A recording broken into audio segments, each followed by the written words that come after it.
മനുഷ്യത്വം മരവിച്ചു കഴിഞ്ഞാൽ ദൈവികരെന്ന് പറഞ്ഞാലും ആ ദൈവികതയ്ക്ക് ശക്തി ഉണ്ടാകുകയില്ല. ദൈവത്തിൻ്റെ കാര്യത്തിലല്ല, നമ്മുടെ കാര്യത്തിൽ പറഞ്ഞതാണ്. ദൈവികരാണെന്ന് പറയുന്ന ആളുകൾ, അത് ഞാനായിരിക്കാം, മറ്റു വൈദികരായിരിക്കാം, നിങ്ങളിൽ ചിലരായിരിക്കാം. ദൈവികരാണെന്ന ഭാവം നമുക്കുണ്ടായിരിക്കുകയും എന്നാൽ മനുഷ്യത്വത്തിൻ്റെ സുഗന്ധം പ്രസരിപ്പിക്കുവാനായിട്ട് കഴിയാതെ പോവുകയും ചെയ്യുമ്പോൾ ആ ദൈവിക ഭാവം അർത്ഥമില്ലാത്തതായി തീരുകയാണ്. ഒരു നല്ല മുല്ലപ്പൂ വിരിഞ്ഞു നിന്നാൽ ആ മുല്ലപ്പൂവിൽ നിന്ന് പ്രസരിക്കുന്ന സുഗന്ധം, ആ സുഗന്ധമാണ്, അത് മുല്ലപ്പൂവാണ് എന്ന ഐഡൻറ്റിറ്റിയിൽ അതിനെ കൊണ്ടെത്തിക്കുന്നത്. എന്ന് പറയുന്ന രീതിയിൽ നമ്മിലുള്ള ദൈവിക ഭാവങ്ങൾ, നമുക്കെല്ലാവർക്കും ഉണ്ട് ദൈവിക ഭാവങ്ങൾ. ആ ദൈവിക ഭാവത്തെ പ്രകടമാക്കേണ്ടത് എങ്ങനെയാണ്? മനുഷ്യത്വത്തിൻ്റെ പരിമളം, സുഗന്ധം സമൂഹത്തിന് നൽകുമ്പോഴാണ്. ഏതായാലും യേശുക്രിസ്തുവിൽ അത് കണ്ടതുകൊണ്ടായിരിക്കാം ഈ പരീക്ഷ പ്രമാണി കർത്താവിനെ വിളിക്കുന്നു നല്ലവനായ ഗുരു എന്ന് പറഞ്ഞാൽ അതിന് മറുവശമുണ്ട്. ഗുരുക്കന്മാർ വരണ്ട സിദ്ധാന്തങ്ങൾ പറയുന്നവരുമുണ്ട്. റബിമാരുടെ കൂട്ടത്തിൽ മനുഷ്യത്വത്തിൻ്റെ അംശമില്ലാതെ വരണ്ട സിദ്ധാന്തങ്ങൾ പറയുന്ന ആളുകളുമുണ്ട്. ആത്മീയതയിൽ എല്ലാ കാലവും, ആത്മീയതയുടെ ചരിത്രം നോക്കിയാൽ എല്ലാ കാലവും കാണുന്ന ഒരു പ്രതിസന്ധി ഇതാണ്. ആത്മീയതയെ അനുഷ്ഠാനങ്ങളായിട്ട് മാത്രം ചുരുക്കിയിട്ട് വരണ്ട സിദ്ധാന്തങ്ങളും വരണ്ട അനുഷ്ഠാനങ്ങളും കൊണ്ട് ആത്മീയതയെ കുത്തി നിറക്കുന്നു എന്നുള്ളത്. കർത്താവ് തന്നെ പറയുന്നില്ലേ, നിങ്ങൾ കടലും കരയും കടന്ന് എല്ലാ മനുഷ്യരെയും നിങ്ങളുടെ മതത്തിൽ ചേർക്കുന്നു. അവർക്ക് ചുമക്കാൻ കഴിയാത്ത വലിയ ഭാരം അവരുടെ തോളിൽ കെട്ടിവെക്കുന്നു. നിങ്ങളുടെ ഒരു ചെറു വിരലുകൾ കൊണ്ട് നിങ്ങളത് താങ്ങാൻ തയ്യാറാവുന്നില്ല. അപ്പോൾ ആത്മീയതയിൽ വേണ്ടിയിരിക്കുന്നത് എന്താണ്?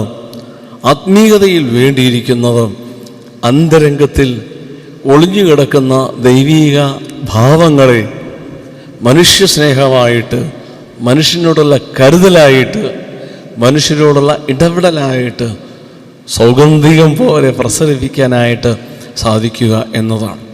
അത് യേശുക്രിസ്തുവിൽ ധാരാളം ഉണ്ടായിരുന്നു. അതുകൊണ്ടാണ് ഈ മനുഷ്യൻ പറയുന്നത് നല്ലവനായ ഗുരു എന്ന് പറയുമ്പോൾ ഈ നസറേത്തുകാരൻ യേശു എന്ന റാബിയുടെ സിദ്ധാന്തങ്ങൾ വരണ്ട നിയമങ്ങളല്ല, മറിച്ച് മനുഷ്യനെ സ്നേഹിക്കുവാൻ, അവൻ്റെ കണ്ണുനീരിൽ കരുതുവാൻ, തലോടൽ ആവശ്യമായിട്ടുള്ളിടത്ത് അത് നൽകുവാൻ, സാന്ത്വനം വേണ്ടിയിടത്ത് അത് പകരുവാൻ സാധിക്കുന്ന പ്രായോഗിക ആത്മീയതയായിരുന്നു അദ്ദേഹത്തിന് ഉണ്ടായിരുന്നത്. അതാണ് ഈ നല്ലവനായ ഗുരു എന്ന സംബോധനയിൽ അന്തർലീനമായിരിക്കുന്ന യാഥാർത്ഥ്യം. കർത്താവ് ചോദിച്ചു, നിനക്ക് പ്രമാണങ്ങളെല്ലാം അറിയാമല്ലോ. അതുകൊണ്ടാണ് ഞാൻ പറഞ്ഞത്, മറ്റു സുവിശേഷകർ എഴുതിയിരിക്കുന്ന രീതിയിൽ പരീശന്മാരിൽ പ്രമാണിയായ ആളാണ്. നിക്കോദീമോസ് തന്നെ ആയിരിക്കാം, പേരിവിടെ എഴുതിയിട്ടില്ല. നിനക്ക് പ്രമാണങ്ങൾ എല്ലാം അറിയാമല്ലോ. വ്യഭിചാരം ചെയ്യരുത്, മോഷ്ടിക്കരുത്, കൊല ചെയ്യരുത്, കള്ളം പറയരുത്, വഞ്ചിക്കരുത്, മാതാപിതാക്കളെ ബഹുമാനിക്കുക. ഈ കൽപ്പനകളെല്ലാം നിനക്കറിയുള്ളതല്ലേ? ഈ വന്ന മനുഷ്യൻ പറയുകയാണ്, ഗുരു, ഇതെല്ലാം എൻ്റെ ശൈശവം മുതലേ ഞാൻ അനുഷ്ഠിക്കുന്ന കാര്യങ്ങളാണ്. ഈ കാര്യങ്ങളെല്ലാം എൻ്റെ ബാല്യം മുതൽ ഞാൻ അനുഷ്ഠിക്കുന്നതാണ്. സത്യത്തിൽ ആ മനുഷ്യനോട് എനിക്ക് ആദരവാണ്, ബഹുമാനമാണ്. കർത്താവിനും അങ്ങനെ തന്നെയായിരുന്നു. അതുകൊണ്ടാണ് ഇവിടെ എഴുതിയിട്ടുണ്ട്, യേശു സ്നേഹപൂർവം അവനെ സൂക്ഷിച്ചു നോക്കി. ഒന്നുമില്ലെങ്കിൽ ബാല്യം മുതലേ ഈ പ്രമാണങ്ങളെ കൃത്യതയോടെ അനുഷ്ഠിക്കുന്നുവെന്ന് പറയുവാനുള്ള ആർജവത്വം, ധൈര്യം ഈ പരീശന് ഉണ്ടായിരുന്നു. യേശു സ്നേഹത്തോടെ അവനെ നോക്കി. അവൻ യേശുവിനെ ആദ്യം നോക്കിയത് സ്നേഹത്തോടു കൂടിയായിരുന്നുവോ അതോ ഒരു ക്രിട്ടിക് ക്രിട്ടിക്കൽ മൈൻഡോടാണോ എന്ന് നമുക്ക് അറിഞ്ഞുകൂടാ. യേശുക്രിസ്തു ആദ്യം മറുപടി പറയുമ്പോൾ അദ്ദേഹത്തിൻ്റെ ആറ്റിറ്റ്യൂഡും സ്നേഹത്തിൻ്റേതായിരുന്നോ അതോ അവനോടൊരു ക്രിട്ടിക്കൽ ആറ്റിറ്റ്യൂഡിലായിരുന്നു? പക്ഷേ ഈ ഉത്തരം കിട്ടിക്കഴിഞ്ഞപ്പോൾ യേശു അവനെ സ്നേഹത്തോടെ നോക്കി. തീർച്ചയായിട്ടും ദൈവിക പ്രമാണങ്ങൾ, അനുഷ്ഠാനങ്ങൾ ഇത് കൃത്യതയോടെ ആചരിക്കുന്ന ആളുകളോട് ദൈവത്തിൻ്റെ സ്നേഹമാണെന്നുള്ളതിൻ്റെ വലിയൊരു തെളിവാണ്. നോമ്പ് നമസ്കാരങ്ങൾ, ആചാരാനുഷ്ഠാനങ്ങൾ, പ്രസിദ്ധ പിതാക്കന്മാർ ക്രമീകരിച്ചിരിക്കുന്ന ജീവിതശൈലികൾ, ഇതൊക്കെ കൃത്യതയോടെ അനുഷ്ഠിക്കുന്നവരോട് കർത്താവിന് സ്നേഹമാണെന്നുള്ളതിൻ്റെ തെളിവാണ്. യേശു അവനെ സ്നേഹത്തോടെ നോക്കി. ആ സ്നേഹത്തോടെയുള്ള നോട്ടത്തിലാണ് അവൻ്റെ കുറവ് കണ്ടെത്താൻ സാധിക്കുന്നത്. നമ്മളും നമ്മുടെ ഹ്യൂമൻ റിലേഷൻഷിപ്പിൽ, ബന്ധങ്ങളിൽ ശ്രദ്ധിക്കേണ്ട ഒരു കാര്യമുണ്ട്. കുറവുകൾ കണ്ടെത്തണം. എനിക്കെന്താ കുറവ്? സി കെ മാത്യൂസിന് എന്താ കുറവ്? അല്ലെങ്കിൽ മറ്റൊരാൾക്ക് എന്താണ് കുറവ്? രണ്ട് രീതിയിൽ കണ്ടെത്താം. ഈ അച്ഛനോട് ഒരു വൈരാഗ്യ ബുദ്ധിയോടുകൂടി, മുൻവിധിയോടുകൂടി ആ നോട്ടത്തിൽ ഞാൻ അച്ഛനെ നോക്കുമ്പോൾ അച്ഛനിൽ കാണുന്ന കുറവുകൾ വളരെ ഗുരുതരമായിട്ടുള്ളതും അച്ഛനെ തരം താഴ്ത്തുവാൻ ഇടയാക്കുന്നതുമായിരിക്കും. എന്നാൽ സ്നേഹത്തോടെ ഞാൻ അദ്ദേഹത്തെ നോക്കിക്കഴിയുമ്പോൾ, സ്നേഹത്തോടെ അദ്ദേഹത്തെ കരുതിക്കൊണ്ട് അദ്ദേഹത്തിൻ്റെ ജീവിതത്തെ വിലയിരുത്തുന്ന നേരത്ത് എന്തെങ്കിലും കുറവുണ്ടെങ്കിൽ, ഒരു കുറവ് അച്ഛാ ഉണ്ട് കേട്ടോ, അതൊന്ന് ശ്രദ്ധിക്കണം. ഇതല്ലേ യേശു പറഞ്ഞത്? സ്നേഹത്തോടെ നോക്കിയപ്പോൾ ഈ പരീശൻ്റെ ഒരു കുറവ് കണ്ടെത്തി. ഇന്ന് കുറവുകൾ ധാരാളം കണ്ടെത്തുന്നു. കത്തോലിക്ക ബാവ തൊട്ട് മെത്രാച്ചന്മാർ തൊട്ട് വൈദികർ തൊട്ട് സാധാരണ ആളുകൾ വരെയുള്ള എല്ലാവരുടെയും കുറവുകൾ കണ്ടെത്തുന്നുണ്ട്. കണ്ടെത്തുന്ന കുറവുകൾ ശരിയോ തെറ്റോ എന്നുപോലും നോക്കാതെ സാമൂഹിക മാധ്യമങ്ങളിലൂടെ ഏതെല്ലാം തരത്തിൽ പരത്താമോ അതും ചെയ്യുന്നുണ്ട്. ആർക്കെല്ലാം കണ്ണുനീരും വേദന ഉണ്ടാക്കാമോ അതും ചെയ്യുന്നുണ്ട്. ഒരുതരം സാഡിസം, ആ വാക്ക് നിങ്ങൾക്കറിയാം, ഒരുതരം സാഡിസം ഇന്നത്തെ തലമുറയെ ബാധിച്ചിട്ടുണ്ട്. എങ്ങനെ? തങ്ങൾക്കറിഞ്ഞുകൂടാത്ത, നിജസ്ഥിതി അറിയാത്ത കാര്യങ്ങളെക്കുറിച്ച് കേട്ടുകേഴ്വിയുടെ അടിസ്ഥാനത്തിൽ, വിമർശനത്തിൻ്റെ അല്ല, അതിലും വലിയ ക്രൂര അമ്പുകൾ കൊണ്ട് മനുഷ്യരെ സമൂഹ മാധ്യമങ്ങളിലൂടെ ഇടിച്ചു താഴ്ത്തി, തരം താഴ്ത്തി അവരെ ഇല്ലാതാക്കുവാൻ ശ്രമിക്കുന്ന പ്രവണത. ഈ കേൾക്കുന്ന ഇന്ന് പെരുമലപ്പള്ളിയിലെ ഈ ആരാധനയിൽ സംബന്ധിക്കുന്ന നിങ്ങളോട് എനിക്കൊരു അപേക്ഷയുണ്ട്. എനിക്ക് ആജ്ഞാപിക്കാനായിട്ടൊന്നുമില്ല, അപേക്ഷയുണ്ട്. നിങ്ങളെങ്കിലും ഈ പ്രവർത്തനത്തിൽ നിന്ന് മാറി നിൽക്കുക. ഏതെങ്കിലും കാര്യങ്ങൾ ഗൗരവമായിട്ട് ബോധ്യമുള്ളതാണെങ്കിൽ അതേക്കുറിച്ച് നിങ്ങളുടെ അഭിപ്രായങ്ങൾ പറയാൻ മടിക്കരുത്. എന്നാൽ നമുക്കറിഞ്ഞുകൂടാത്തതും നിജസ്ഥിതി എന്താണെന്ന് മനസ്സിലാക്കാൻ സാധിക്കാത്തതുമായ സംഗതികളിൽ സമൂഹ മാധ്യമങ്ങളിലൂടെ കുറ്റം കണ്ടെത്തി അവരെ തരം താഴ്ത്തി വലിച്ചു കീറി, ഇന്നത്തെ ചെറുപ്പക്കാരുടെ ഭാഷയിൽ പറഞ്ഞാൽ വലിച്ചു കീറി ഒട്ടിക്കുക, ഈ ഒരു ശൈലി ദൈവസന്നിധിയിൽ അങ്ങേയറ്റത്തെ അപരാധം തന്നെയാണ്. യേശു കുറ്റം കണ്ടെത്തി. എങ്ങനെ? സ്നേഹപൂർവ്വം നോക്കി. സ്നേഹപൂർവ്വം നോക്കിയപ്പോഴാണ് ഈ മനുഷ്യനിൽ ഒരു കുറവ് കണ്ടെത്തിയത്. സ്നേഹപൂർവ്വം നോക്കുമ്പോൾ ഒരു കുറവേ കണ്ടെത്തൂ. ശത്രുതയോടെ നോക്കുമ്പോൾ 1000 കുറവുകൾ കണ്ടെത്തും. സ്നേഹത്തിൻ്റെ കണ്ണുകൾ പലതിനെയും നിസ്സാരമായിട്ട് കാണാൻ പ്രേരണ നൽകുന്നതാണ്. എന്നാൽ വൈരാഗ്യത്തിൻ്റെയും ശത്രുതയുടെയും ഇതൊന്നുമല്ല. സമൂഹത്തിൽ ശ്രദ്ധേയനാകണം എന്ന മോഹത്തോടുകൂടിയും നോക്കുമ്പോൾ കുറ്റരഹിതനിലും 1000 കുറ്റങ്ങൾ കണ്ടെത്താൻ നമുക്ക് സാധിക്കും. അതുകൊണ്ട് ഓർക്കേണ്ടത്, യേശുവിൻ്റെ ഈ ശൈലി സ്നേഹത്തോടെ നോക്കി ഒറ്റ കുറവ് കണ്ടെത്തി. അത് പറഞ്ഞു. യേശുവിനെ സ്നേഹപൂർവ്വം സൂക്ഷിച്ചു നോക്കി. നിനക്കൊരു കുറവുണ്ട്, നീ പോയി നിനക്കുള്ള സർവവും വിറ്റ് ദരിദ്രർക്ക് കൊടുക്കാം, എന്നാൽ സ്വർഗത്തിൽ നിനക്ക് നിക്ഷേപം ഉണ്ടാകും. പിന്നെ നീ നിന്റെ കുരിശെടുത്ത് എന്നെ അനുഗമിക്കാം. ഒരു കുറവേ ഉള്ളൂ. എന്താണ്? നിനക്കുള്ളതെല്ലാം വിറ്റ് സമ്പന്നനാവാം. നിനക്കുള്ളതെല്ലാം വിറ്റ് ദരിദ്രർക്ക് കൊടുക്കാം, എന്നിട്ട് എന്നെ അനുഗമിക്കാം. നിന്റെ കുരിശെടുത്ത് സ്വർഗത്തിൽ നിക്ഷേപം ഉണ്ടാകും. ഇതിൻ്റെ അർത്ഥം ഉള്ളതെല്ലാം വിറ്റ് ദേശാടനക്കാരനായിട്ട് ഇങ്ങനെ ഒരു കുരിശൻ, നമ്മൾ ചിലപ്പോൾ മൈലാറ്റൂരൊക്കെ പോകുന്ന പോലെ, മലയിൽ കയറാൻ പോകുന്ന പോലെ ഒരു കുരിശൻ തല വെച്ചുകൊണ്ട് പോവുകയാണോ വേണ്ടത് എന്നാണോ വ്യാഖ്യാനിക്കേണ്ടത്? അല്ല. നിനക്കുള്ളതെല്ലാം വിറ്റ്, ഈ വിറ്റ് എന്ന വാക്കുകൊണ്ട് നമ്മൾ സ്ഥലം വാങ്ങുകയും അല്ലെങ്കിൽ നമുക്കുള്ള വസ്തുവകൾ അല്ലെങ്കിൽ മറ്റെന്തെങ്കിലും സാധന സാമഗ്രികൾ വിറ്റ് കളയുകയും ചെയ്യുന്നു എന്ന പ്രത്യക്ഷ അർത്ഥത്തിൽ മാത്രമല്ല എടുക്കേണ്ടത്. മറിച്ച് ഇതൊരു ആറ്റിറ്റ്യൂഡാണ്, ഇതൊരു സമീപന ശൈലിയാണ്. ഈ ദൈവശാസ്ത്രത്തിൽ 2 പദങ്ങൾ സാധാരണയുണ്ട്. ഒന്ന് എസ്കറ്റോളജിക്കൽ റിയലൈസേഷൻ, അതായത് യുഗാന്ത്യത്തിൽ റിയലൈസ് ചെയ്യേണ്ട ഒരു സംഗതി. രണ്ടാമത്തേത് പ്രായോഗിക ജീവിതത്തിൽ, അതായത് ഈ ലോക ജീവിതത്തിൽ വെച്ച് തന്നെ റിയലൈസ് ചെയ്യേണ്ടത്. ഈ നിത്യജീവൻ എന്ന് പറയുന്ന സംഗതിക്ക് ഈ 2 ഡിമെൻഷൻസ് ഉണ്ട്, 2 തലങ്ങളുണ്ട്. എസ്കറ്റോളജിക്കൽ റിയലൈസേഷൻ ഉണ്ട്, അല്ലെങ്കിൽ യുഗാന്ത്യത്തിൽ മനസ്സിലാക്കേണ്ടതുകൊണ്ട്. 2 ദൈനംദിന ജീവിതത്തിൽ റിയലൈസ് ചെയ്യേണ്ടതായ നിത്യജീവനും ഉണ്ട്. അതുകൊണ്ടല്ലേ മാമോദിസായിലൂടെ നിത്യജീവൻ്റെ അവകാശികളായവരാണ് നമ്മളൊക്കെ. ഇനി ആ നിത്യജീവനിലാണ് നമ്മൾ നടക്കുന്നത്. അത് റിയലൈസ്ഡ് എറ്റേണൽ ലൈഫാണ്.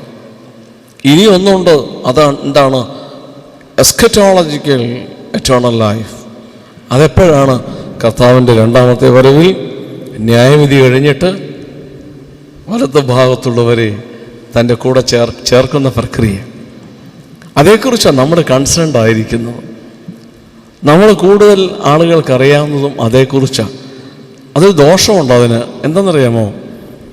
അതങ്ങ് മരിച്ചു കഴിഞ്ഞ് കർത്താവിൻ്റെ അടുക്ക് ചെല്ലുമ്പോഴല്ലേ അതിനോടകം വേണ്ട പ്രാർത്ഥനയൊക്കെ നടത്തി മരണവും കഴിഞ്ഞ് 40 കുർബാനയൊക്കെ ചൊല്ലി എല്ലാ ആളുകൾ ധൂപ്രാർത്ഥനയൊക്കെ കഴിയുമ്പോഴേക്കും ഇതെല്ലാം അങ്ങ് കഴുകിക്കളയും എന്നൊരു ധൈര്യമാണ്. പക്ഷേ അത് റിയലൈസ് ചെയ്തതിന് prior to realize the eschatological eternal life, what we need is to experience the practical day-to-day eternal life. യുഗാന്ത്യത്തിൽ നമ്മൾ നേടാൻ പോകുന്ന നിത്യജീവൻ എന്ന ആ അനുഭവത്തെക്കാൾ കൂടുതലായിട്ട് ദൈനംദിന ജീവിതത്തിലെ അല്ലെങ്കിൽ പ്രായോഗിക ജീവിതത്തിൽ നിത്യജീവൻ്റെ അനുഭവം എന്താണെന്ന് തിരിച്ചറിയണം. അതിന് വേണ്ടത് എന്താണ്? നിനക്കുള്ളത് വിറ്റ് ദരിദ്രർക്ക് കൊടുക്കുക. ഇവിടെ ഇരിക്കുന്ന നിങ്ങളെല്ലാം ഒന്ന് പോയിട്ട് നിങ്ങളുടെ പ്രോപ്പർട്ടിയും നിങ്ങൾക്കുള്ള സകല സാധനവും വിറ്റിട്ട് ദരിദ്രർക്ക് കൊടുത്താൽ കാര്യം നടക്കുമോ? ഞാൻ നിങ്ങൾക്ക് വല്ലതും തരുമോ? പരുവാൽപ്പള്ളി വല്ലതും തരുമോ? ദേവലോകം വല്ലതും തരുമോ? ആരും ഒന്നും തരികയില്ല. പട്ടണം എഴുതി ചത്തുപോകും. അതുകൊണ്ട് അതല്ല ഉദ്ദേശിക്കുന്നത്. മറിച്ച് നമ്മുടെ ആറ്റിറ്റ്യൂഡ്, ഈ പരീക്ഷ പ്രമാണിക്കുണ്ടായ പ്രയാസം എന്താണ്? അദ്ദേഹത്തിൻ്റെ കൽപ്പനകളെല്ലാം അറിയാം, എല്ലാം അനുസരിക്കുന്ന ആളാണ്. പക്ഷേ he was close to what he possess. എന്തായിരുന്നു തനിക്കുണ്ടായിരുന്നത് അതിനോടുള്ള അതിരുവിട്ട അറ്റാച്ച്മെൻ്റാണ്. നിങ്ങൾക്കൊക്കെ അറിയാവുന്നൊരു വാക്ക് ആസക്തി. അതിൻ്റെ ഓപ്പോസിറ്റ് എന്താണ്? അനാസക്തി. ആസക്തിയോടെ ഭുജിക്കുന്ന നേരത്ത്, ആസക്തിയോടെ അനുഭവിക്കുന്ന നേരത്ത് അത് നിത്യജീവന് എതിരായിട്ട് വരികയാണ്. അനാസക്തിയോടെ, ചുരുക്കത്തിൽ നമുക്കുള്ളതിനോടുള്ള നമ്മുടെ ആറ്റിറ്റ്യൂഡ്, മെൻറ്റാലിറ്റി എന്താണ് എന്നതിനാണ് കൂടുതൽ പ്രസക്തി. അത് ധനമാണെങ്കിലും നമുക്കുള്ള വസ്തുവകളാണെങ്കിലും നമ്മുടെ സൗന്ദര്യമാണെങ്കിലും മക്കളാണെങ്കിലും കുടുംബമാണെങ്കിലും എന്തുമാവട്ടെ, ഇതെല്ലാം ആവശ്യമുള്ളതാണ്. പക്ഷേ ഇതിനോട് അതിരുകവിഞ്ഞ ആസക്തി ഉണ്ടാകുമ്പോൾ ആ ആസക്തിയാണ് പ്രായോഗിക ജീവിതത്തിൽ നിത്യജീവന് തടസ്സമായിട്ട് നിൽക്കുന്നത്. അതുകൊണ്ടാണ് കർത്താവ് പറഞ്ഞത് മോഷ്ടിക്കരുത്, കള്ളം പറയരുത്. ഇതെല്ലാം ഭൗതിക ജീവിതത്തിലെ കുറേ അനുഷ്ഠാനങ്ങളാണ്. എനിക്കറിയാം, ഇവിടെ ഇരിക്കുന്ന പല ആളുകളും കൃത്യമായിട്ട് നോമ്പ് നോക്കുന്ന ആളുകളാണ്, കഴിവുള്ളതുപോലെ ദേവാലയങ്ങളെ സഹായിക്കുന്ന ആളുകളാണ്, കഴിവുള്ളതുപോലെ സാധുക്കളെ സഹായിക്കുന്ന ആളുകളാണ്. വലിയ ക്രൂരതയൊന്നും പ്രവർത്തിക്കാത്ത ഒരുവിധം ചൊവ്വുള്ള മനുഷ്യർക്ക് അവിടെ വന്നിരിക്കുന്നത്. നമ്മളൊക്കെ ഏതാണ്ട് ഈ പരീക്ഷ പ്രമാണിയുടെ കാറ്റഗറിയിലാണ്.